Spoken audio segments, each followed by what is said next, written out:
तर गणपती बाप्पाचे दर्शन घेतल्यानंतर थोड्याच अंतरावर हे रूपनारायणचं मंदिर आहे. हे आहे श्री रूपनारायण मंदिर. मूर्तीचा पूर्व इतिहास म्हणजे इसवी सन 800 ते 1265 या कालावधीत या मूर्तीचा इतिहास आहे. प्रदेश शिलाहारच्या उत्तर कोकण शाखेचे अधिपत्य होते. ही रूपनारायणची मूर्ती मधुमला जंगलातील हिरवट काळ्या संगमवरी दगडातून कोरली आहे.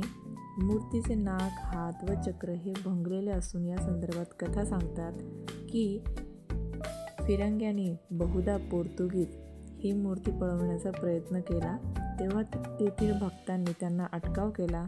हा विरोध त्यांनी मोडून काढत ही मूर्ती जहाजावर चढवली, पण भर समुद्रात जहाज भटकल्याने ही मूर्ती मूळ पदावर स्थापन करण्यात आली.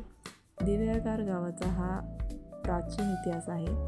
श्री रूपनारायण मंदिराचे व्यवस्थापन इसवी सन 1772 श्री माधवराव पेशवे यांच्या पत्नी रमाबाई यांनी या मंदिराला भेट दिली असे उल्लेख मिळतात. पेशवेपासून या मंदिराच्या पूजेला वर्षासन झाले. नंतर ते बंद पडले आणि हे सगळं जाणून घेऊन आम्ही आता घराकडे निघालो. म्हणजे त्यासाठी आम्ही थोडं आता थांबलो होतो हॉटेलवर जेवण्यासाठी.